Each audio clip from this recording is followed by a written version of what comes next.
Terima kita sebagai pemateri pertama. Saya Muhammad Ilham Ramadan sebagai pemateri kedua.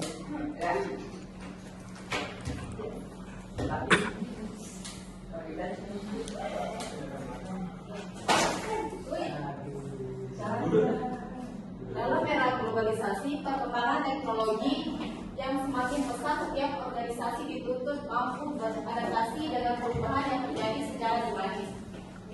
Oleh karena itu, diperlukan strategi yang tepat agar organisasi dapat mengenali kekuatan. Perencanaan strategi adalah analisis SWOT, strength, weakness, approaches, dan traits yang menilai kondisi internal dan eksternal organisasi secara menyeluruh. Melalui analisis ini, pemimpin dapat menentukan kebijakan dan arah strategi yang lebih efektif. Tidak hanya digunakan di dunia bisnis, analisis SWOT juga dilakukan pada instansi pemerintah, lembaga pendidikan, hingga pengelolaan arsip dan administrasi publik. Dalam bidang kearifan, SWOT bermanfaat untuk mengetahui kekuatan dalam pengelolaan arsip, menemukan kelemahan tata kelola informasi, melihat peluang digitalisasi, serta mengantisipasi ancaman seperti kehilangan data atau rendahnya literasi digital pegawai. Dengan demikian, penerapan analisis SWOT menjadi langkah penting dalam membangun organisasi yang adaptif, efisien dan berdaya saing tinggi. Selanjutnya urusan masalah. Yang pertama, apa yang dimaksud dengan analisis SWOT? Kedua, apa saja unsur-unsur yang terdapat dalam analisis SWOT? Yang ketiga, bagaimana langkah-langkah dalam penerapan SWOT? Dan keempat, bagaimana penerapan analisis SWOT dalam bidang pemerintah dan administrasi, khususnya di bidang kearifan. Pembahasan. Pengertian analisis SWOT. Analisis SWOT adalah metode yang digunakan untuk mengidentifikasi dan memahami kondisi internal dan eksternal suatu organisasi. SWOT merupakan singkatan dari strength, kekuatan, weakness, kelemahan, opportunities, peluang, dan traits, ancaman. Melalui analisis ini, organisasi dapat mengetahui potensi yang dimiliki serta faktor penghambat dalam mencapai tujuan. Menurut Transkrip 2015, analisis SWOT berfungsi untuk mengevaluasi faktor internal dan eksternal yang mengaruhi keberhasilan organisasi serta membantu merumuskan strategi yang tepat. Nantinya akan dibacakan oleh rekan saya. Sejarah dan perkembangan analisis SWOT. Analisis SWOT pertama kali dikembangkan pada tahun 1960-an oleh Albert Humphrey dari Universitas Stanford untuk menganalisis penyebab kegagalan perencanaan strategis pada perusahaan besar. Seiring waktu, metode ini digunakan secara luas di berbagai bidang karena sederhana dan membantu memahami kondisi internal dan eksternal organisasi. Saat ini SWOT juga sering dipadukan dengan metode lain seperti Balanced Scorecard dan Excel agar strategi yang dihasilkan lebih efektif dan terukur. C. Unsur-unsur dalam analisis SWOT. 1. Strength.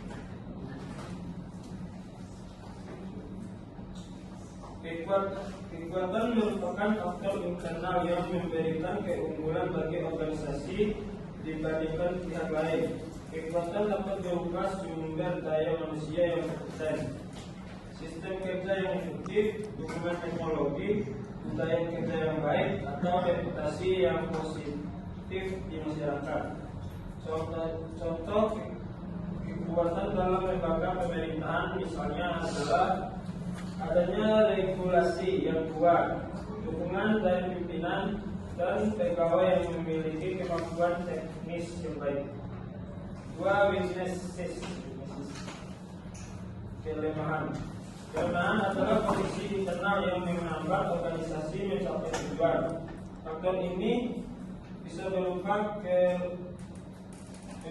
kurangnya sumber daya manusia, keterbatasan anggaran, sistem administrasi yang lambat, atau kurangnya pemanfaatan teknologi informasi. Mengidentifikasi kelemahan sangat penting agar organisasi dapat melakukan perbaikan dan menghindari kesalahan terulang yang dapat merugikan kinerja. 3. Opportunities atau peluang. Peluang merupakan faktor eksternal yang dapat dimanfaatkan untuk mendukung pencapaian tujuan organisasi. Peluang bisa muncul dari perubahan kebijakan, kemajuan teknologi, perkembangan ekonomi, maupun meningkatnya kebutuhan masyarakat tentang layanan publik lebih cepat dan efisien. Bagi instansi pemerintahan, peluang juga dapat muncul dari dukungan digitalisasi dan kebijakan nasional tentang reformasi birokrasi. 4. Lihat tentang ancaman. Ancaman adalah faktor eksternal yang berpotensi menghambat organisasi dalam menjalankan tugasnya, misalnya perubahan kebijakan pemerintah, ketidakstabilan ekonomi, ancaman keamanan data, atau munculnya pesaing baru dalam sektor layanan publik. Dengan mengenali ancaman, organisasi dapat menyiapkan strategi mitigasi agar risiko dapat dikendalikan dengan baik. D. Langkah melaksanakan analisis SWOT. Menurut Strategi 2015, langkah dalam melakukan analisis SWOT antara lain: 1. Mengidentifikasi faktor internal, mengumpulkan informasi tentang kekuatan dan kelemahan yang dimiliki organisasi seperti sumber daya manusia, teknologi, keuangan, serta sistem kerja yang digunakan. 2. Mengidentifikasi faktor eksternal, menganalisis kondisi di luar organisasi seperti perkembangan ekonomi, kebijakan pemerintah, kondisi sosial, dan teknologi yang mempengaruhi kinerja organisasi. 3. Menganalisis data dan informasi, menyusun hasil identifikasi dalam tabel SWOT agar lebih mudah dibandingkan antara kekuatan, kelemahan, peluang, dan ancaman. 4. Merumuskan strategi. Berdasarkan analisis faktor internal dan eksternal, organisasi dapat menyusun strategi yang sesuai, baik strategi ofensif, adaptif, defensif maupun diversifikasi. 5. Melaksanakan dan mengevaluasi. Strategi yang telah disusun perlu diterapkan dan dievaluasi secara berkala agar tetap relevan dengan perubahan lingkungan. E. Penerapan analisis SWOT dalam organisasi pemerintahan. Dalam konteks pemerintahan, analisis SWOT sangat penting untuk membantu lembaga dalam menentukan arah kebijakan dan prioritas program. Melalui analisis ini, instansi pemerintahan dan memahami kondisi internal seperti kapasitas pegawai dan ketersediaan anggaran, serta kondisi eksternal seperti dukungan regulasi dan dukungan masyarakat. Misalnya dalam pengelolaan administrasi publik dan sistem kearsipan, analisis SWOT digunakan untuk: 1. Mengidentifikasi potensi sumber daya manusia di bidang arsip. 2. Menilai kearsipan teknologi dalam mendukung layanan administrasi. 3. Melihat peluang penerapan sistem digital dalam manajemen arsip. 4. Mengantisipasi resiko kehilangan data, keamanan dokumen, atau keterbatasan infrastruktur. Dengan memahami 4 aspek SWOT, lembaga pemerintah dapat merancang strategi perbaikan yang tepat, seperti peningkatan pelatihan pegawai, modernisasi teknologi informasi, serta penerapan tata kelola yang transparan dan akuntabel. F. Contoh penerapan analisis SWOT di bidang kearsipan. Berikut contoh penerapan analisis SWOT secara umum pada lembaga pengelolaan arsip. Yang pertama, aspek keterangan. Strength atau kekuatan tenaga arsiparis berpengalaman, sistem kearsipan ternata rapi, dukungan pimpinan terhadap digitalisasi arsip. Weakness, kelemahan. Infrastruktur masih terbatas, belum semua pegawai memahami pengelolaan arsip digital.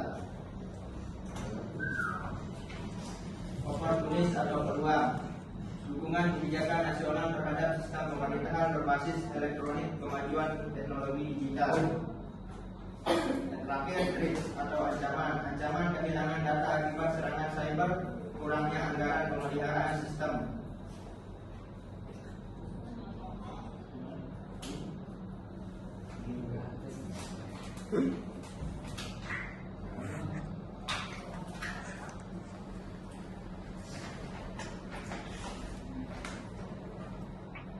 Analisis SWOT sebagai alat manajemen strategis. Analisis SWOT berfungsi sebagai alat dalam manajemen strategis untuk membantu pemimpin mengenali posisi organisasi dan mengambil keputusan secara rasional. Menurut Poplar dan Kaller 2012, strategi yang baik harus mempertimbangkan kekuatan internal serta kemampuan organisasi menyesuaikan diri terhadap perubahan eksternal. Hasil analisis SWOT kemudian dapat digunakan sebagai dasar penyusunan rencana strategis atau rencana kerja tahunan dan evaluasi program di instansi pemerintah maupun lembaga swasta. Oke, kami akan membuka sesi tanya jawab. Mungkin ada yang mau bertanya? Saya. Dari Kayu lagi. Silakan. Baik, assalamualaikum warahmatullahi wabarakatuh. Waalaikumsalam warahmatullahi wabarakatuh. Nama saya Karima dari kelompok 3. Bagaimana cara mengidentifikasi faktor strength atau kekuatan dalam suatu organisasi? Oke, segitu aja. Selanjutnya dia. Ya, bismillahirrahmanirrahim. Assalamualaikum warahmatullahi wabarakatuh. Waalaikumsalam warahmatullahi wabarakatuh. Saya dari kelompok kedua ingin bertanya, apa hubungan antara analisis SWOT dengan pengambilan keputusan strategi? Selanjutnya Dayat, silakan. Ya, pertanyaan saya, peluang apa yang bisa dimanfaatkan oleh objek analisis di masa depan? Udah itu aja.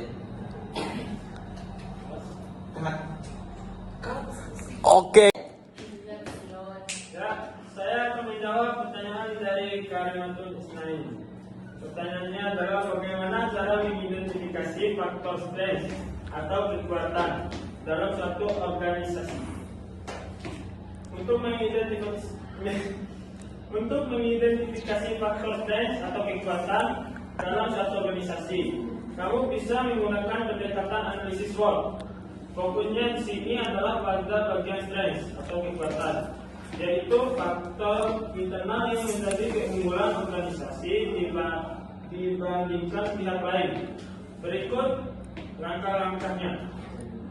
Yang pertama ada analisis faktor internal.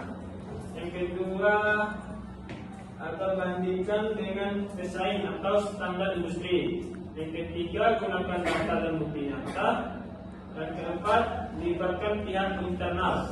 Yang kelima ringkas ke dalam daftar kekuatan utama. Ya, itu aja. Terima kasih.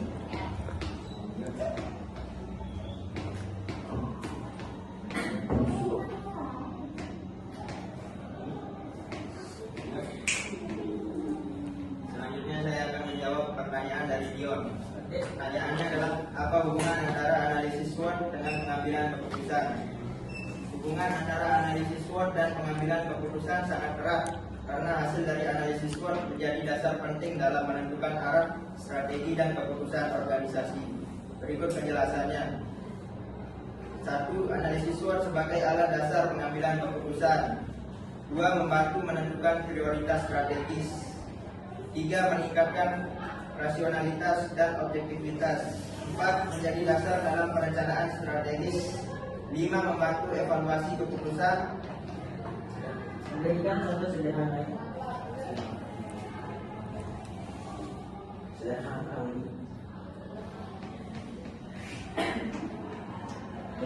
Itu sederhana itu. Sederhana. Itu udah sederhana.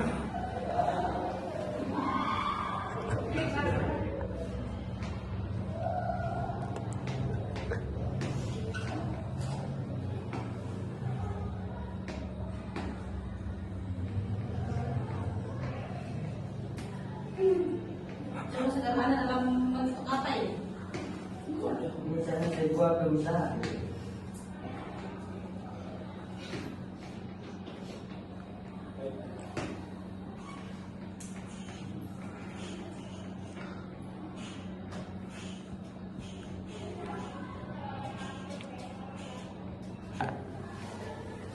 Berikan contoh sederhananya. Contoh sederhana dalam perusahaan ya, seperti dalam perusahaan makanan ringan atau snack Indo. Strength, kekuatan produk berkualitas dan memiliki cita rasa khas yang disukai pelanggan itu tidak akan membuat produk itu akan jatuh karena dia mempertahankan kualitasnya. Yang kedua, kelemahan. Kalau misalnya perusahaan snack ini tidak memperhatikan kualitas produknya, bisa jadi perusahaan ini akan hancur. Kelemahannya, promosi dan pemasaran digital masih lemah. Yang ketiga, peluang. Tren belanja online dan meningkatnya minat konsumen terhadap produk lokal. Yang keempat, ancaman persaingan ketat dengan merek baru di platform digital. Mau disalah lagi? Cukup. Selanjutnya pertanyaan dari Daya. Peluang apa yang bisa dimanfaatkan oleh objek analisis di masa depan?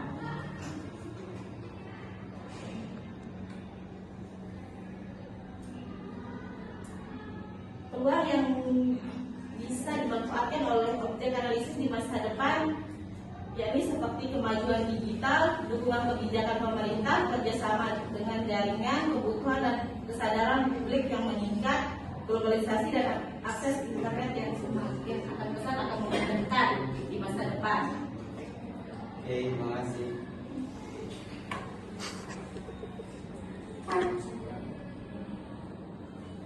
Oke, mungkin kesimpulan yang akan diambil dari pembahasan tersebut adalah analisis SWOT merupakan metode perencanaan strategis yang membantu organisasi memahami kondisi internal dan eksternal secara menyeluruh melalui identifikasi kekuatan, kelemahan, peluang, dan ancaman.